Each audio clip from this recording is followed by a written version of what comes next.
Okay, so I'm doing a continued part on YouTube. Not going to let them get away. So I was looking at the Hebrew name for Cush is Kaf Wa Shin, Cush. But the Hebrew word for cup is Kos. It's Kaf, Wa, and Samik. Now, the Samik and the Sheen can be interchanged because they are the same, they carry the same basic sound. It can be Kos or Kus, Kush or Kos. And this is the cup, Kush is the cup that holds the mixed wine. It's Kush. So the Greek spirit is the Greek kingdom is the spirit of Nimrod, the leopard ruler, the great rebel, which Nimrod would mean we rebel.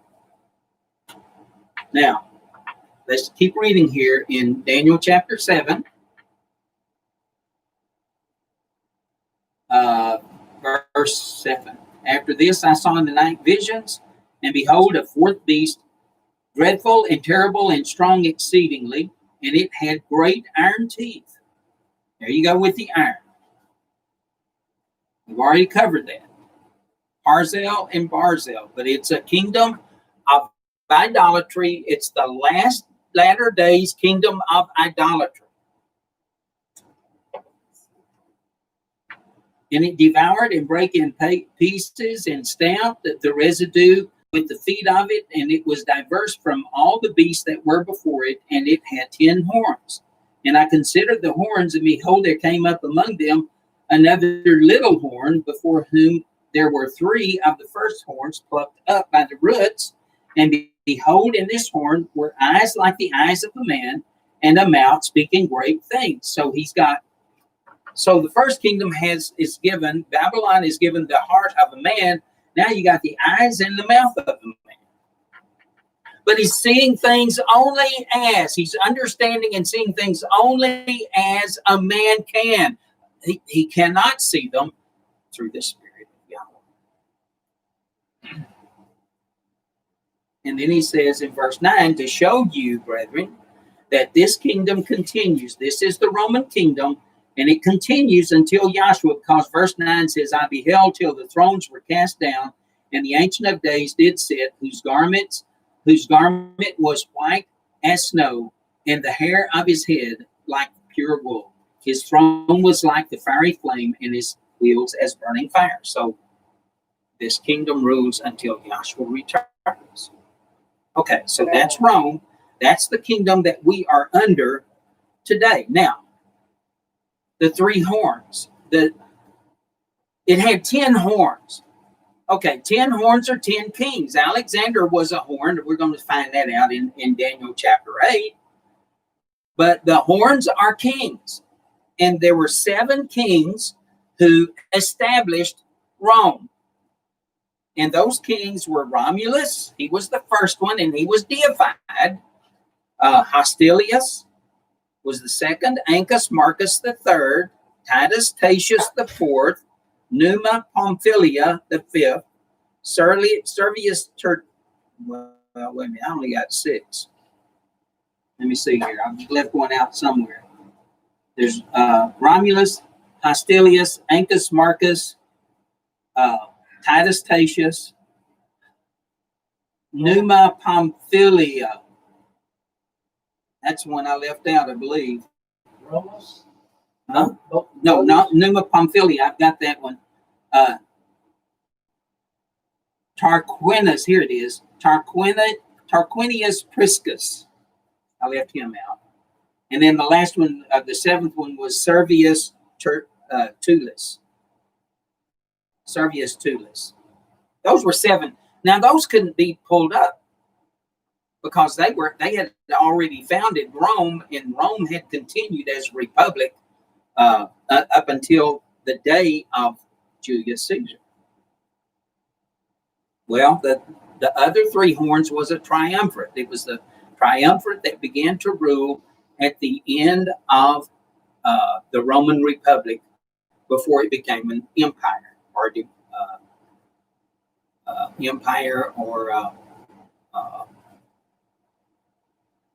under a dictatorship. Under the Caesars. Huh? Under the Caesars. Yeah. So those three horns were Julius Caesar, Pompey, and Crassus were the first ones who set up the triumvirate, and they were succeeded by Mark Antony, Lepidus, and Octavian. Well, Octavian is the little horn that strips up the triumvirate. He gets rid of Mark Antony and Lepidus, and he becomes the eighth horn. And guess what? His name Octavian means eight. So he is the eighth horn. If you got 10, you take up 3, you'd have 7 left, and then you have one more horn that comes up, and that's 8. 8 horns. And so that is Augustus Caesar. Octavian, he changed his name to Augustus. Augustus means to revere. You know, he saw what happened to Julius Caesar, his uncle, that when he wanted to be worshipped as a deity, what did they do? They stabbed him to death. So what Augustus did is he just changed it. He did a very sneaky thing. He changed his name from Octavian to Augustus, which means to revere. To revere. And he wouldn't do this in Rome, but in the outlying provinces, they had all kinds of altars and sanctuaries made for him, where people would go in and they'd burn a sacrifice to him, a grain or animal or whatever. But he was careful about doing it wrong because he knew what would happen. The serpent is sinister. He's sneaky. He's a sneaky old devil, right? Well, people with his spirit are working with him and under him. They're pretty sneaky too, by the way. Okay. So let's go to Daniel chapter 8, because what this is talking about is old Rome, the Latin kingdom, old Rome. But Daniel chapter 8 begins to focus on another system. In the 3rd year of the reign of King Belshazzar, a vision appeared unto me, even me Daniel, after that which appeared unto me at the first. And I saw it in the vision, and it came to pass when I saw that I was at Shushan in the palace, which is in the province of Elam, and I saw a vision, and I was by the river Ulai. I lifted up my eyes and saw, and behold, there stood before the river a ram which had 2 horns, and the 2 horns were high, but one was higher than the other, and the higher came up last. That's Persia. It's a Persian empire. I saw the ram pushing westward and northward and southward, so that no beast might stand before him, neither was there any that could deliver out of his hand, but he did according to his will and became great. Then, as I was considering, behold, an he-goat. Oh, a he-goat. This is Alexander the Great, and a goat in Hebrew is seir, and it also can be devil. Came from the west on the face of the whole earth. See, what did we look at the 3rd kingdom in Daniel chapter 2? It's the kingdom of brass, Nakash, serpent, seir, the goat, seir, devil.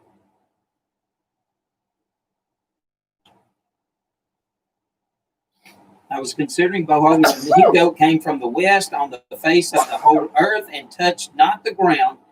And the goat had a notable horn between its eyes. And he came to the ram that had 2 horns, which I had seen standing before the river, and ran unto him in the fury of his power. And I saw him come close unto the ram, and he was moved with choler against him, and smote the ram and broke his 2 horns. And there was no power in the ram to stand before him, but he cast him down to the ground and stamped upon him, and there was none that could deliver the ram out of his hand. See, Alexander had 30,000 men, and the Persian Empire had 1,000,000. How can 30,000 1,000,000.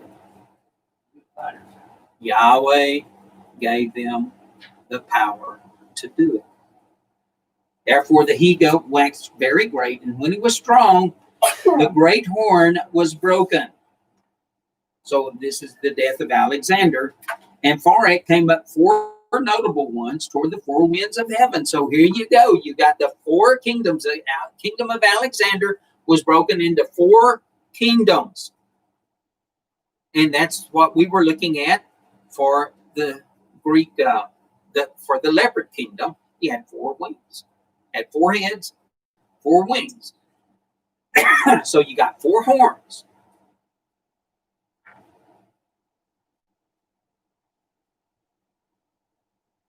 Yea, he magnified himself, verse 11.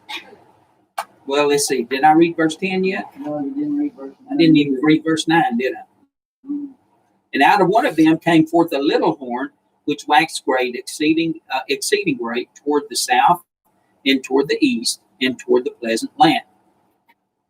And it waxed great even to the host of heaven, and it cast down some of the host of the stars of the heaven to the ground, and stamped upon them. What were those? What would those stars have been?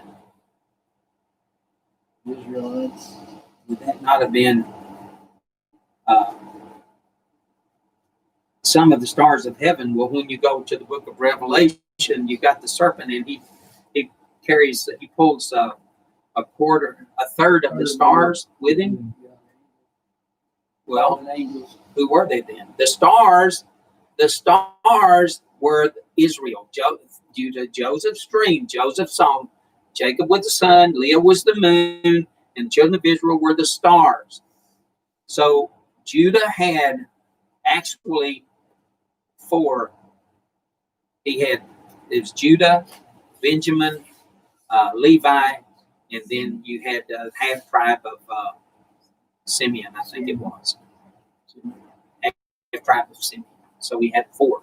That's a third of the tribes of Israel. Right. Yea, he magnified himself even to the prince of the host, and by him the daily sacrifice was taken away, and the place of his sanctuary was cast down. So what he's doing, the daily sacrifice was the morning and evening sacrifice. It was called the Tamid, or the continual sacrifice. And this is what Yahshua became the continual. He was put on the cross in the morning at the time of the morning sacrifice, and he died at the time of the evening sacrifice. He became, and he is the continual sacrifice. Now, he's not offered continually. It was only one sacrifice for one time, but it's a continual sacrifice for all the ages now.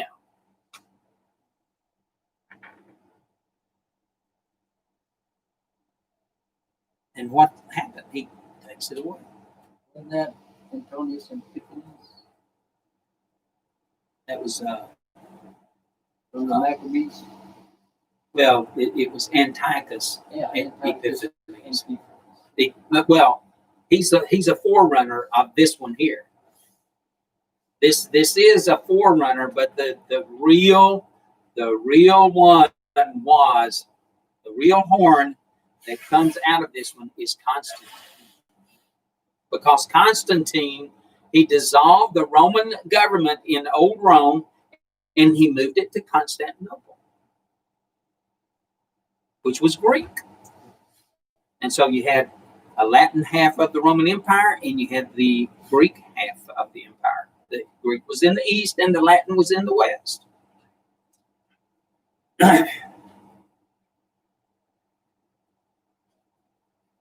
So he magnified himself even to the prince of the host. That's Constantine, brethren. That's what Constantine did. He magnified himself to be the prince of hosts. And all of those who followed him in his office did the same thing. Well, they were already worshipped as gods. The Roman emperors, the Roman Caesars were worshipped as deities.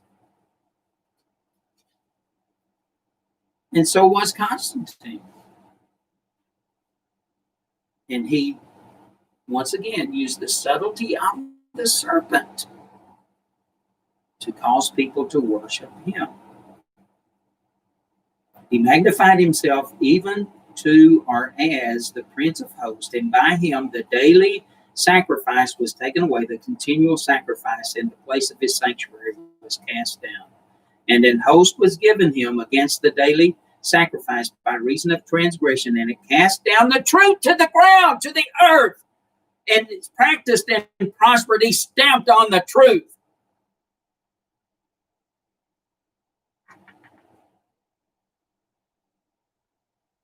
I heard one saint speaking, and another saint said unto that certain saint which spoke, how long shall be the vision concerning daily sacrifice and the transgression of desolation, to give both the sanctuary and the host to be trodden underfoot?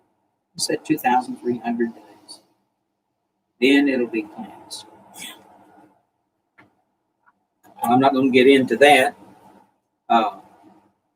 It was through Constantine, Emperor of Rome, and the empire essentially became divided between East and West, fulfilling Daniel chapter 2, the iron and the clay. The Latin half was iron, and the Greek was clay. Yavin, Yavan, Yavin, Yayin. So let's go to Revelation chapter 6.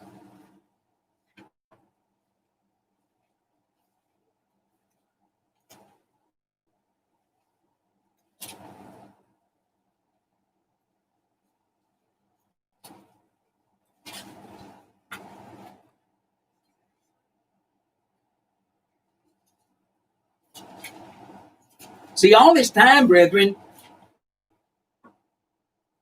Yahweh's not, Yahweh's called some of us out of this world to serve him and to serve Yahshua the Messiah, but the rest of the world, especially that are worshiping the way of Constantine or even Judaism or Islam, not worshiping Yahweh at all. They're involved in paganism. I saw when the Lamb opened one of the seals, and I heard, as it were, the noise of thunder, one of the four beasts saying, come and see. And I saw and behold a white horse, and he that sat on him had a bow. The bow is the spirit of Nimrod. He was an archer, and a crown was given unto him, and he went forth conquering and to conquer. This is Constantine. This is Constantine, because he converted the Roman Empire to Christianity, his version of Christianity.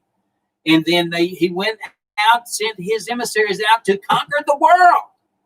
And brethren, Christianity has gone everywhere. It's in every country on the face of this earth. They're coming for us. It might be. They're getting closer. No, they're just after Brian. And when he had opened the second seal, the second beast, I heard the second beast say, come and see. And there went another horse that was red, and power was given unto him that sat thereon to take peace from the earth, and that they should kill one another, and there was given to him a great sword. Brethren, this is communism. The red horse is communism. This was communism began to reign during the Great War, which the Great War was World War I, 1917, 1918. And if you go back and you look at the time that Babylon was raised up until the time of World War I, you have 2,520 years. There's seven cycles. And then the eastern half of the Roman Empire was overthrown, and the western half was. As a matter of fact, all three Roman cities fell. You had Old Rome, where the Pope is. He lost his power. You had Constantinople, where the Greek Orthodox Church was, and also the headquarters for Islam. It fell. And then you had Moscow, Russia. It fell to the Communist Reds. And then the Communist Reds began their socialistic, communistic indoctrination of the world. And there's not been any peace since that time. They've taken peace from the earth.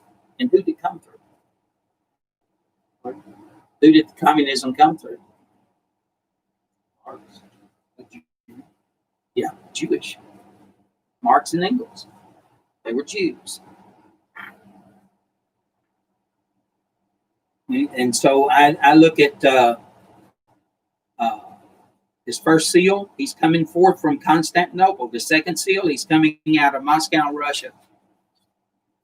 The third seal, and then there was another horse. Let's see. When he had opened the third seal, I heard the third beast say, "Come and see." And I looked, and behold, a black horse, and he that sat on him had a pair of balances in his hand. I think this is Islam. Islam, especially ISIS, rides under the black flag, right? Under the black flag. And that would be, actually, it is linked with Istanbul. And what does Istanbul mean? Istanbul is a combination of three words: Ish, man; Tan, serpent or dragon; and bull or Baal. So the man, serpent, Baal. Man, serpent, Baal. It's all Masonic, brethren. It all has to do with masonry.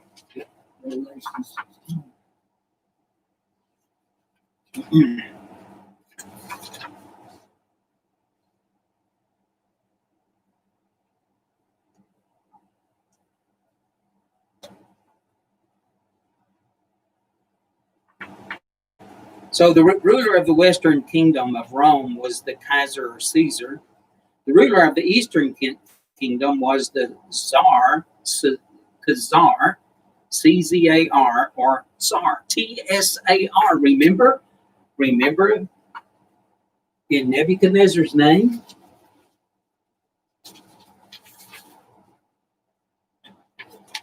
You've got Tsar, Saudi, and Resh. That's Tsar, and that's the one that means enemy. Enemy, trial, trouble, foe, affliction, tribulation, trouble. The Tsar. Well, the Tsar had a little bit of trouble himself, didn't he? Yeah. And I believe this is when the beast received his deadly wound, but we'll get into that in just a minute. Okay, and then there's the black horse.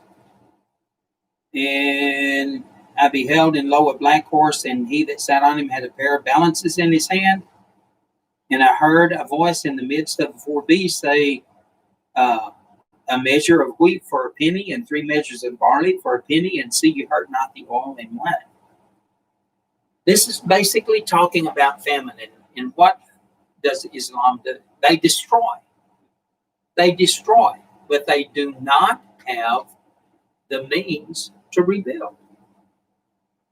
And so the land is devastated. The land is devastated. And so the land isn't bringing forth food or anything like that. It's just destruction for destruction's sake. When he'd opened the fourth seal, I heard the voice of the fourth beast say, "Come and see." And I looked, and behold, a pale horse, or a green, chloros is the Greek, it's green. A green horse, and his name that sat on him was Death, and hell followed with him, and power was given unto them over 4 parts of the earth to kill, and they should probably be the 4 parts of the earth, to kill with the sword, and with hunger, and with death, and with the beast of the earth. So I look at this fourth one as probably the environmentalists with their climate change. You know, they're going to shut down a lot of things. And they're going to shut down a lot of things. They, of course, are going to help bring forth famine. They're going to bring forth famine, brethren. So we haven't gotten the fourth seal yet, then? Yeah, that is fourth seal. We're on it. We're doing it now. Yeah. Fourth seal. And the fifth seal,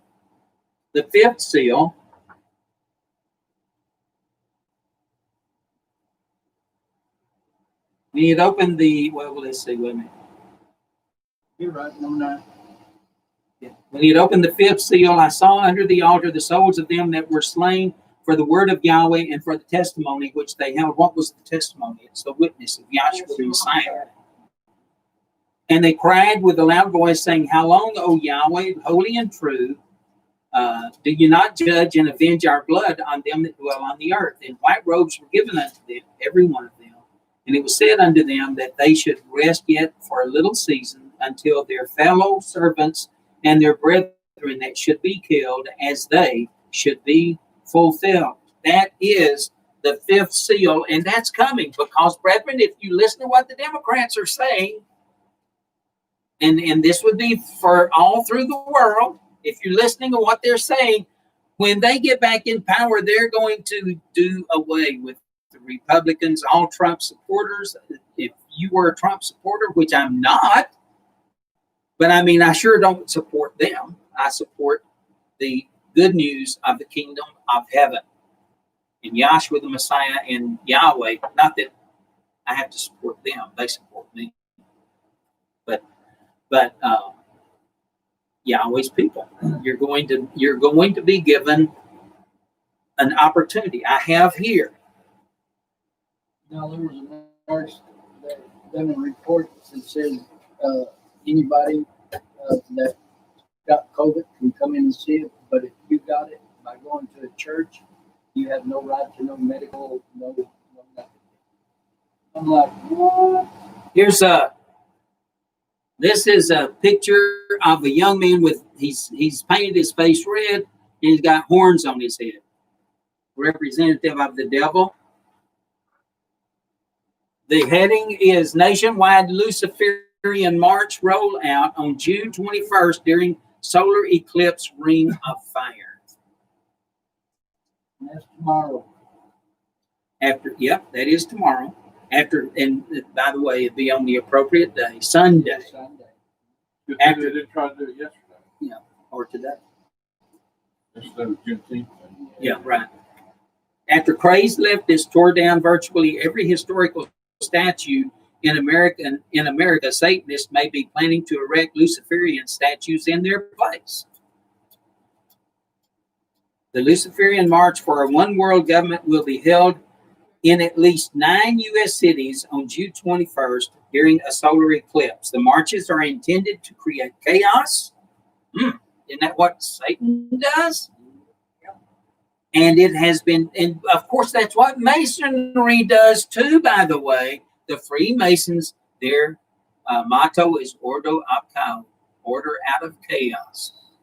So they create chaos so they can bring order out of it. Their type of order. Their type of order. That's what we're going through now. Places where they're going to be.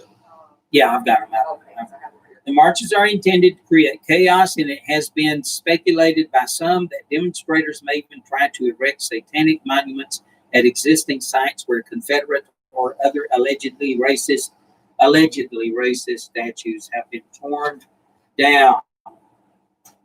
Okay.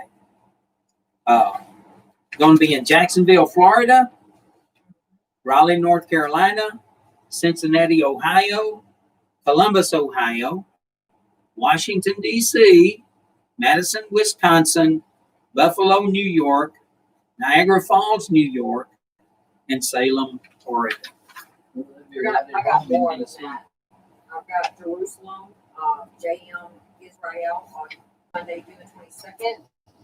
Madison, Wisconsin, Albany, New York on the 21st. Lackawanna, New York. Washington, D.C., Phoenix, Arizona. Rochester, Minnesota, I think that is, MN. Las Vegas, Nevada.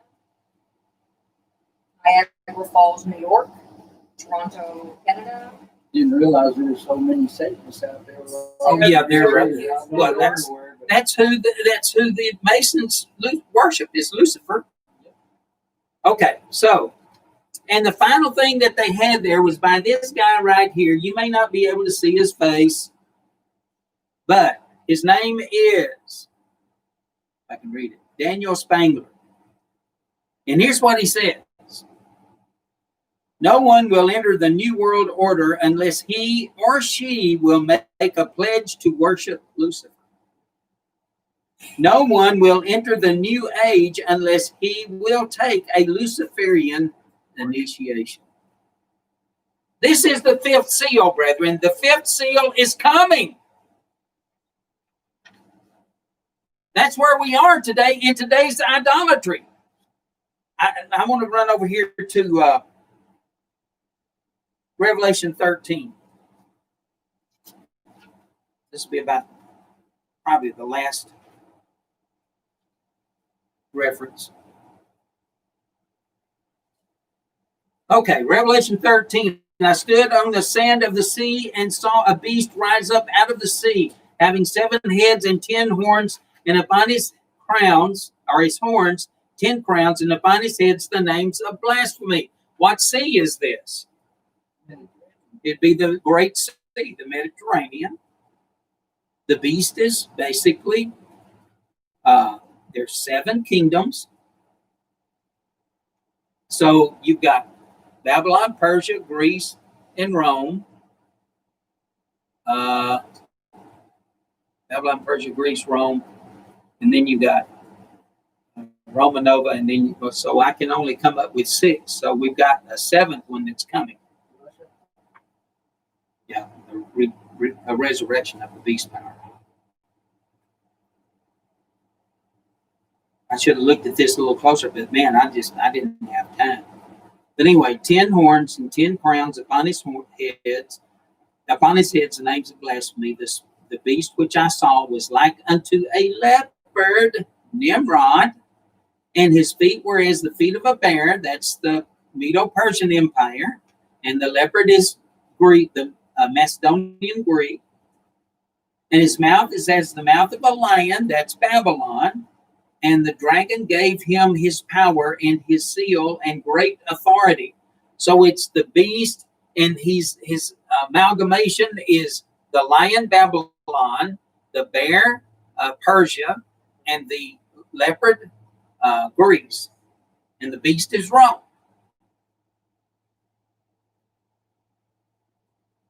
And let's see. It says his mouth is the mouth of a lion, and the dragon gave him his power and great authority. Well, isn't that what Satan told Joshua? He showed him all the kings of the world in a moment of time, and said that all that authority was given to him, and he could give it to whoever falls down and worships him. So, brethren, once again, your leaders. Watch out for your leaders, because they do not worship Yahweh.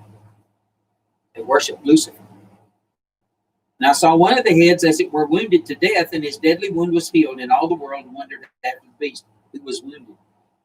Moscow, Russia was wounded, wasn't he? And now, guess what? Putin is restoring. It looks like they're going to restore the office of the Tsar, and they're going to restore the Russian Orthodox Church, going from communism back to, supposedly, back to Christianity. There's a lot of hypocrisy, a lot of lies there, brethren. And they worship the dragon, which gave power unto the beast, and they worship the beast, saying, who is like unto the beast? Who's able to make war with him? Well, nobody on this earth. There is one that's going to make war with him, and that's Joshua the Messiah. There was given unto him a mouth speaking great things and blasphemies, and power was given unto him to continue 42 months. This is the last vestiges of the beast power, brethren. And he opened his mouth in blasphemy against Yahweh, to blaspheme his name and his tabernacle and them that dwell in heaven. And it was given unto him to make war with the saints and to overcome them. It's going to make war with Yahweh's people.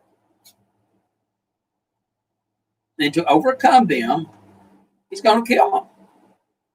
And power was given unto him over the kindreds and tongues and nations. And all that dwell upon the earth shall worship him, whose names were not written in the book of life of the Lamb, slain from the foundation of the world. And if any man has an ear, let him hear. Lo, he that leads into captivity shall go into captivity. He that kills with the sword must be killed with the sword. Here's the patience and the faith of the saints. And I beheld another beast coming up out of the earth, and he had 2 horns like a lamb, and he spoke as a dragon. That is, well, no. It's actually the false Messiah. He's got 2 horns. He's got the horn in the east, which would be the Greek Orthodox Church, and the horn in the west, which is the Latin Church. And of course, the Russian Orthodoxy and Greek Orthodoxy work together. He looks like a lamb, looks like Yahshua, but he's not. He's a dragon.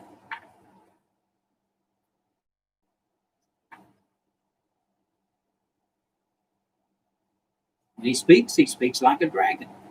He exercises all the power of the first beast, Rome, before him, and causes the earth and them that which dwell therein to worship the first beast, whose deadly wound was healed. And he does great wonders, so that he makes fire come down from heaven on the earth in the sight of men. That's the sign of Elijah. He called fire down from heaven, didn't he? So does 2 witnesses. Yeah. And deceive them that dwell upon the earth by the means of these miracles, which he had power to do in the sight of the beast, saying unto them that dwell on the earth, that they should make an image to the beast which had the wound by a sword and did live. And he had power to give life unto the image of the beast, and that the image of the beast should both speak and cause that as many as would not worship the image of the beast should be killed. Now, brethren,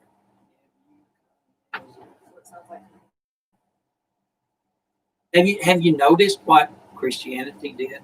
We had the first horse, which was Christianity, the white horse, which was false Christianity. But what did they do? They began to pose statues and pictures and images of Jesus Christ, right? And Mary. Yeah, and Mary St. Paul. and the baby and all of the apostles. But the main thing is the pictures of, supposedly, of the Messiah, right? Okay, so when Russia fell to communism, what did the communists do? They had images of Lenin and Stalin, and then in China, Mao, and the people actually had to worship those men. North Korea too, Right. North Korea, they worship the leader of North Korea. So what about Islam? Islam hates statues and images, right? But if you look at Iran after the Shah, what did they do? They posted pictures of the Ayatollah everywhere. And Ayatollah means the sign of God. Sign of Allah. That's what it means. Well, people have been conditioned to look to and worship images. The Catholic Church and even Protestantism published pictures of one called Jesus. Now, that picture, of course, is a false picture, isn't it? Because the pictures are of a fairly nice, good-looking man. But what does the scripture say about Yahshua? Let's go to Isaiah 53.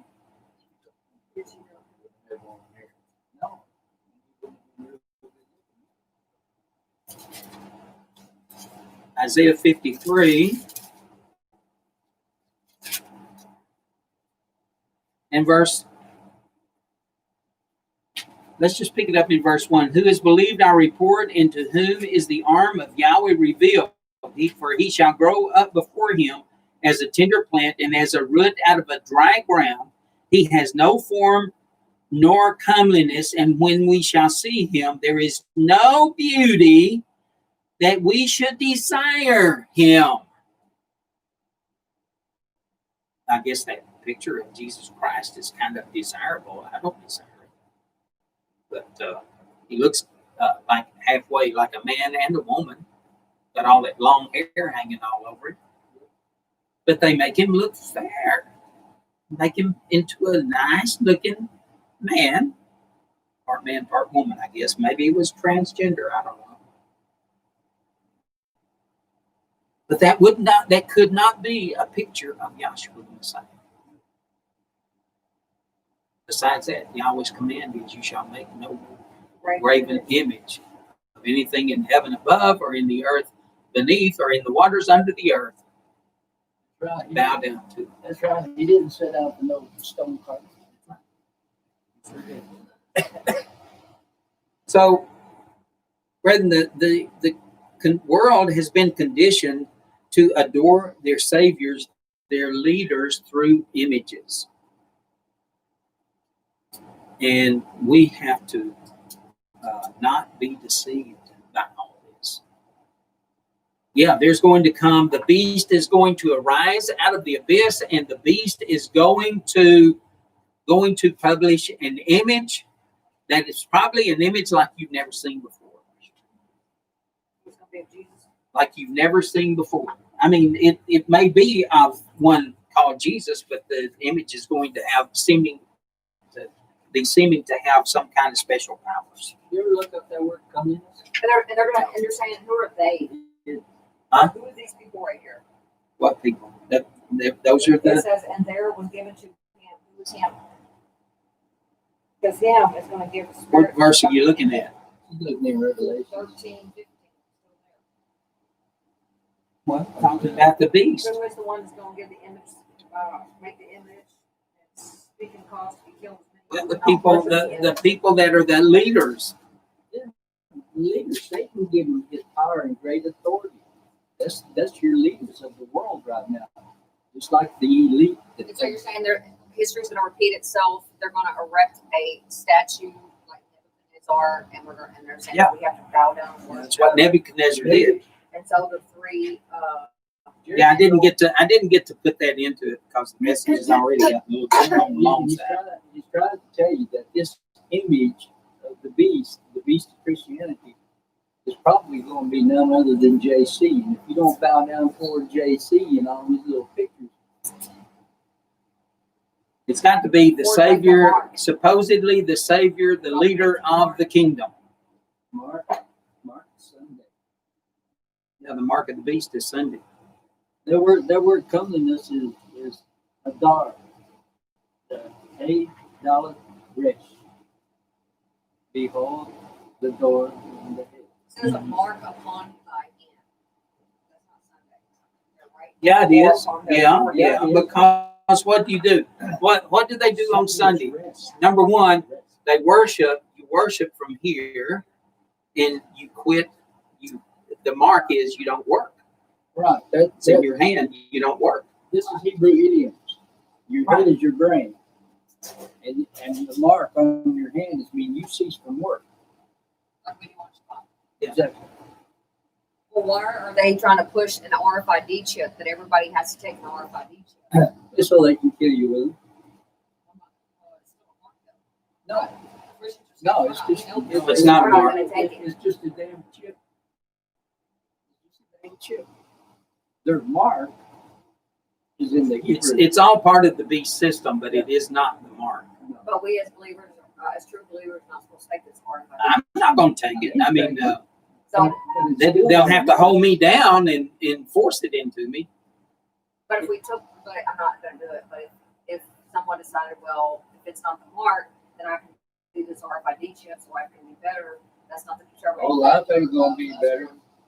They got your DNA. They got everything in Has to there, do. and they got Everybody stuff. got my DNA. They got Has to stuff do. you put off brain waves, identical brain waves of yourself, just like fingerprints, eye prints, all that. They can verify those through that little chip. They can program that little chip and go feed it, and you can probably just go, Look at the movies. yeah, But- just kill you straight out. But if you look back up here in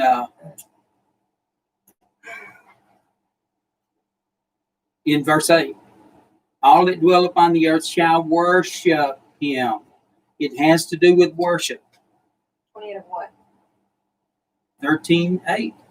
Oh, 8, not 28. 13:8. They will worship him. Whose names have not been written in the book of life. That's right. Right.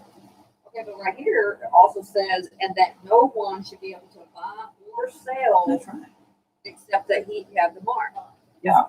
Have you ever heard of Blue Sunday law? Yeah. Yeah, I read the book. Right.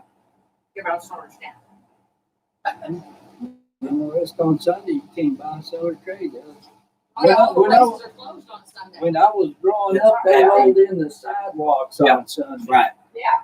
Right. When I was growing up, they rolled in the sidewalks on Rolled them Sunday. up. There you. You couldn't get nothing. Everything was closed.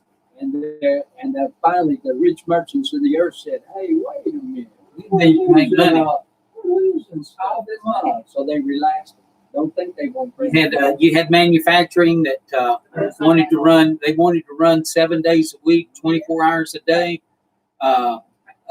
because it cost them so much to shut down their facility and then start it back up on the second day of the week.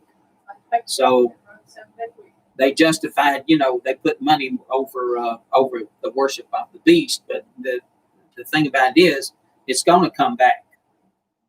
It's going to come back. So anyway, brethren, that's all I have for us today. I just encourage you to keep studying Yahweh's word.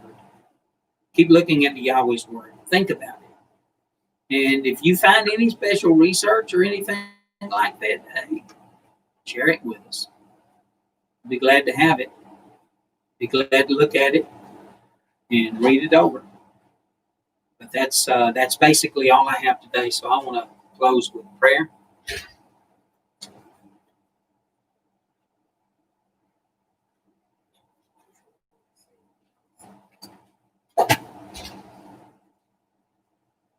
Father Yahweh, thank you so much once again for this Sabbath day. There's a lot of things going on in this world today, Father in heaven, and we know we've been under the power of the beast all of our lives. And this world has been under the power of the beast ever since Babylon took over the world and destroyed Judah. And Father in heaven, that kingdom continues on with its deception, with its great deceptions. And we're just asking you to be with us, to help us to be able to see, know, and understand the things that are going on, and to realize, Father in heaven, that its rule will not end until Yahshua, the Messiah, descends from heaven with that shout, and he brings it all to an end. And so, Father in heaven, please be with your people and bless your people, protect your people, open our minds and our hearts to be able to see your word clearly, to be able to walk according to your will, your purposes, and your ways, and to be able to rejoice before you continually, Father in heaven, because you are the all-wise, all-knowing, ever-living Elohim. And this life, Father in heaven, is not worth hanging on to just to be a part of this wicked and evil world. We know, Father in heaven, that many of your people in the last days are going to have to lose their lives. But Yahshua himself said, he who will find his life will lose it, and he who loses his life will find it. And so we need to look to Yahshua, and we need to trust in him and the words that he gave to us. He is the word. And so we give you thanks and praise for him, and we just now ask your dismissal, Father, from the message. We ask you to bless the brethren who have been watching this and open their eyes, their heart, their spirit. Thank you for them, Father in heaven. Please thank you for the spiritual food, and please bless the physical food that we are soon to be partaking of. We give you thanks, praise, honor, and glory. And we now close this message and this service in, by, and through the name of your Son, Yahshua HaMashiach. Hallelujah. Hallelujah. Amen.